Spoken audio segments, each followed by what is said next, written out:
വിള്ളലുള്ള വീടിന്റെ ഫ്രണ്ടിലാണ്. ഈ ഒരു ഭാഗത്തു നിന്നാണ് വയനാട് ടൗൺഷിപ്പിന്റെ മൊത്തം പേരുകൾ എന്ന വിവാദങ്ങളും വാർത്തകളും ഏറിയപ്പെടുന്നത്. വിവാദങ്ങളൊക്കെ അവിടെ നടക്കും. ഒരു സൈഡിൽ വിവാദം ഉണ്ടെങ്കിൽ ഒരു സൈഡിൽ ഇത് കണ്ട് മനസ്സ് നിറഞ്ഞ് സന്തോഷിച്ച് പോകുന്ന മറ്റു ജില്ലകളിലെ ആൾക്കാരാണ് വന്നേക്കുന്നത്. സത്യാവസ്ഥ നോക്കാം. ഇന്ത്യയിലെ പുനരധിവാസ പദ്ധതികളിൽ സെൽഫ് സഫിഷ്യന്റായ ഏറ്റവും വലിയ ടൗൺഷിപ്പിലാണ് ഞങ്ങളിപ്പോൾ ഉള്ളത്. ഒന്നുകൂടി വരണം നമുക്ക്, ചായ കുടിക്കണം.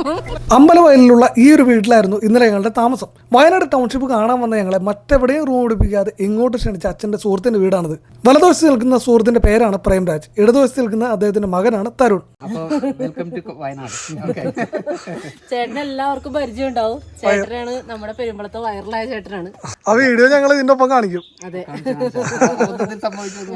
ഞങ്ങളെ സ്വന്തം കുടുംബത്തെ പോലെ അവർ സൽക്കരിച്ചു. എന്തായാലും അവരിൽ നിന്ന് കിട്ടിയ അറിവുകളും മാർഗനിർദ്ദേശങ്ങളുമായി ഞങ്ങളിത് വയനാട് ടൗൺഷിപ്പിലേക്ക് യാത്ര തിരിക്കുകയാണ്. ആദ്യമേ പറയാം, ഞാൻ വിവാദങ്ങൾക്ക് വെള്ളമൊഴിക്കാൻ വന്നതല്ല ഇവിടെ. എനിക്കറിയാം ഞാൻ പറയാൻ പോകുന്ന കാര്യം കേട്ടാൽ ഒരുപാട് ആളുകൾ എന്നെ തെറി പറയും. പക്ഷേ ഒരു കണ്ടീഷനുണ്ട്, വീഡിയോ മുഴുവനായി കാണണം. ഇടതോ വലതോ നിൽക്കാതെ നിഷ്പക്ഷമായി കേട്ടിട്ട് തെറ്റുണ്ടെങ്കിൽ തിരുത്തുക. ആദ്യം വിവാദങ്ങളല്ലാത്ത ടൗൺഷിപ്പിന്റെ കുറച്ച് കാര്യങ്ങൾ പറഞ്ഞു തുടങ്ങാം. പുൽപ്പാറക്കുന്ന്, മണിക്കുന്ന്, ചെമ്പ്ര പീക്ക്, മൈലാടിപ്പാറ, ബാണാസുര ഹിൽസ് ഈ മലനിരകളാൽ ചുറ്റപ്പെട്ട് കൽപ്പറ്റ മുനിസിപ്പാലിറ്റിയിൽ കൽപ്പറ്റ ബൈപ്പാസിനോട് ചേർന്ന് കിടക്കുന്ന മനോഹരമായ പ്രദേശം ഇതാണ് എൽസ്റ്റൺ എസ്റ്റേറ്റ്. ടൗൺഷിപ്പിന് വേണ്ടി കണ്ടുവച്ചിരുന്ന പ്രദേശങ്ങളിൽ ഏറ്റവും യോജിച്ച സ്ഥലമായിരുന്നു ഇത്. എന്നാൽ ഭൂമി ഏറ്റെടുക്കലുമായി ബന്ധപ്പെട്ട് സർക്കാരിനെതിരെ എൽസ്റ്റൺ എസ്റ്റേറ്റ് സുപ്രീം കോടതി വരെ പോവുകയും 543 കോടി രൂപ നഷ്ടപരിഹാരം നൽകണമെന്നും ആവശ്യപ്പെട്ടു. പിന്നീട് കോടതി നടപടികളായി മുന്നോട്ട് പോവുകയും ഒടുവിൽ സർക്കാരിന് ആ ഭൂമി കിട്ടുകയും ചെയ്തു. കോടതി നടപടികൾക്കുണ്ടായ കാലതാമസം നിർമ്മാണം വൈകാൻ ഒരു കാരണമായി. ഇന്ത്യയിലെ തന്നെ ആദ്യത്തെ മുൻ മാതൃകകളൊന്നുമില്ലാതെ വിഭാവനം ചെയ്ത വയനാട് ടൗൺഷിപ്പിന്റെ പ്രത്യേകതകളിലേക്ക് ഇനി പോവാം. 410 വീടുകളാണ് ടൗൺഷിപ്പിൽ ആകെയുള്ളത്. 7 സെന്റ് സ്ഥലമാണ് ഓരോ വീടുകൾക്കും ഉള്ളത്. ഏകദേശം 26,94,000 രൂപയാണ് വീടിന്റെ ചെലവ് വരുന്നത്. ടൗൺഷിപ്പിനുള്ളിലെ റോഡുകളുടെ നീളം ഏകദേശം 11.5 കിലോമീറ്റർ വരും. ആ റോഡുകൾക്ക് വെളിച്ചം മാറാൻ ഏകദേശം 561 സ്ട്രീറ്റ് ലൈറ്റുകളുണ്ട്. ഈ സ്ട്രീറ്റ് ലൈറ്റുകൾക്കും കോമൺ ഏരിയയ്ക്കും വേണ്ടി കറണ്ട് കൊടുക്കുന്നത് 100 കിലോ വാട്ടിന്റെ സോളാർ പാനലുമാണ്. മാത്രമല്ല എല്ലാ വീടുകൾക്കും 2 കിലോ വാട്ടിന്റെ സോളാർ പാനലും ഉണ്ട്. ടൗൺഷിപ്പിനുള്ളിൽ ഒരു കമ്മ്യൂണിറ്റി ഹാൾ ഉണ്ടാവും. ദുരന്ത ബാധിതരായതുകൊണ്ട് തന്നെ ദുരന്തത്തെ അതിജീവിക്കുന്ന രീതിയിലാണ് വീടിന്റെ നിർമ്മാണം. വലിയ പില്ലറുകളാണ് ടൗൺഷിപ്പിന് നൽകിയിരിക്കുന്നത്. പില്ലർ എന്നല്ല, ഷീർ വാളുകൾ എന്നാണ് അതിന് പറയുന്നത്. ഈ ഭൂമിയൊലുക്കത്തെയും ദുരന്തത്തെയും അതിജീവിക്കാൻ പ്രാപ്തമായിട്ടുള്ള ഒരു നിർമ്മാണ ശൈലിയാണ് ടൗൺഷിപ്പിൽ ആകെ ഉപയോഗിച്ചിരിക്കുന്നത്. കൂടാതെ ടൗൺഷിപ്പിനുള്ളിൽ ഒരു ഡിസാസ്റ്റർ ഷെൽട്ടർ ഉണ്ട്, ഓപ്പൺ മാർക്കറ്റ് ഉണ്ട്, സ്പോർട്സ് സെന്ററുകളുണ്ട്, അംഗനവാടികളുണ്ട്, എല്ലാ സൗകര്യങ്ങളോടും കൂടിയ പ്രൈമറി ഹെൽത്ത് സെന്ററുകളും ഉണ്ട്. പിന്നെ ഓരോ വീട്ടിലും സെപ്റ്റിക് ടാങ്ക് എന്നതിന് പകരം എല്ലാ വീട്ടിലെയും സീവേജ് വാട്ടറും മലിനജലവും എല്ലാം ഒരു വലിയ സീവേജ് ട്രീറ്റ്മെന്റ് പ്ലാന്റിലേക്കാണ് പോകുന്നത്.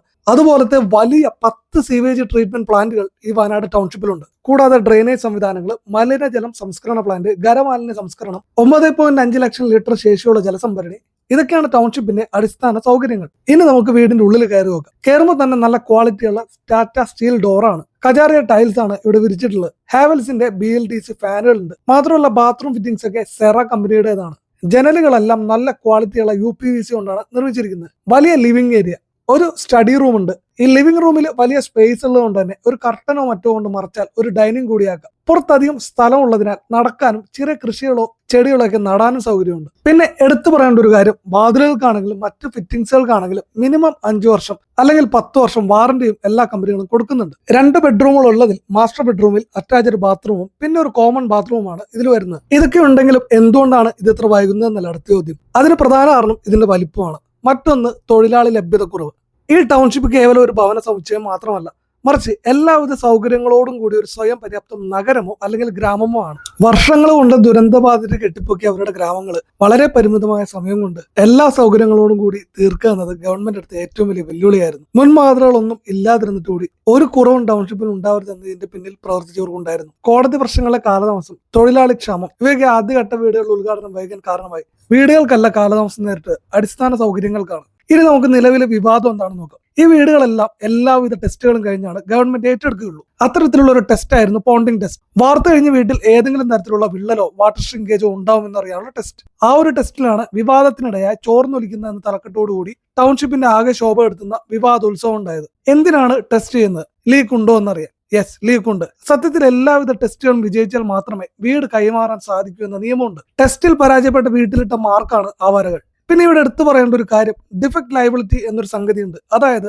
പണിത വീടുകളിൽ ഏതെങ്കിലും വിധത്തിലുള്ള നിർമ്മാണ പാകപ്പിഴകളോ അപാകതകളോ ഉണ്ടെങ്കിൽ അടുത്ത 5 വർഷത്തേക്ക് അത് പരിഹരിച്ചു കൊടുക്കേണ്ടത് നിർമ്മാതാക്കളുടെ മാത്രം ഉത്തരവാദിത്വമായിരിക്കും. വലിയ നഷ്ടം വരുന്ന ഇത്തരം കാര്യങ്ങൾ ഉള്ളപ്പോൾ 410 വീടുകളിൽ ഏതെങ്കിലും വിധേനയുള്ള നിർമ്മാണ പ്രശ്നങ്ങൾ ഉണ്ടാവാതിരിക്കേണ്ടത് നിർമ്മാതാക്കളുടെ മാത്രം ബാധ്യതയാണ്. അത്തരത്തിലുള്ള ഒരു വീട് പോലും ടെസ്റ്റിൽ വിജയിച്ചില്ലെങ്കിൽ കൈമാറില്ല എന്നതാണ് സത്യം. നമ്മൾ വിചാരിച്ചതേ ശരിക്കും ഇവിടെ ദുരന്ത ബാധിതർക്ക് ഇങ്ങനെ വീട് വെച്ചു കൊടുക്കുമ്പോഴത്തേക്ക് അവർക്കുള്ളൊരു സന്തോഷമാണ് നമ്മൾ വിചാരിക്കുന്നത്. പക്ഷെ ഇവിടെ കാണാൻ വരുന്ന ഓരോരുത്തരുടെയും കണ്ണുകളിലും മനസ്സും നിറഞ്ഞിട്ടാണ് ഇവിടുന്ന് പോണത്. വീടുകൾ കയറി കാണാനായിട്ട് ചില വീടുകൾ നമുക്ക് തുറന്നു തന്നിട്ടുണ്ട്. അതൊക്കെ കണ്ടു കഴിയുമ്പോഴത്തേക്കും നമുക്ക് ഉണ്ടാവുന്ന ഒരു സന്തോഷം ഉണ്ടല്ലോ, അത് പറഞ്ഞറിയിക്കാൻ പറ്റുന്നില്ല. ഒരേ വർഷം പാലക്കാട് വരികയാണ്. മുണ്ടൂര് എറണാകുളം. നമ്മുടെ പാലം ആർക്കും പോകാൻ പറ്റാത്ത പാലം ശരിയാക്കി തന്ന. ശരി, ഓക്കെ. ശരി. അമൃത. ശരി, ഓക്കെ. ഈ കാഴ്ചകളിൽ നിന്നെല്ലാം മാറി 14 ജില്ലയിലേക്കും വിവാദങ്ങൾ ഏറിയുന്ന സ്ഥലവും ഞങ്ങൾ കണ്ടു. വെറും 100-200 സ്ക്വയർ ഫീറ്റുള്ള ഈ ഒരു ഭാഗത്ത് നിന്നാണ് 14 ജില്ലയിലേക്കുള്ള വിവാദ വാർത്തകൾ പിറക്കുന്നത്. വിവാദങ്ങളൊക്കെ അവിടെ നടക്കും. വിവാദങ്ങളും വീഡിയോയും ഷൂട്ടിങ്ങും എല്ലാം നടക്കും. ഇവിടെ ഇത് കണ്ടില്ലേ, 100 കണക്കിന് ആൾക്കാർ, കുഞ്ഞുമക്കൾ ഉൾപ്പെടെ വന്ന് ഈ കാഴ്ച കണ്ടിട്ട് എത്ര സന്തോഷകരമായിട്ടാണ് ആഹ്ലാദിക്കുകയാണ് ഈ കാഴ്ച കണ്ടിട്ട്. വീട് നഷ്ടപ്പെട്ട ദുരന്തത്തിൽപ്പെട്ടവർ എങ്ങനെയെങ്കിലും സമാധാനമായിട്ട് പുതിയ വീടുകളിൽ താമസിക്കട്ടെ എന്നുള്ള ആഗ്രഹത്താൽ വരുന്ന ഓരോ മനുഷ്യരും അതിൽ ആഹ്ലാദിക്കുകയാണ് ചെയ്യുന്നത്. ഇവിടെ വിട്ടു പോകാനേ തോന്നുന്നില്ല വന്നിട്ട്.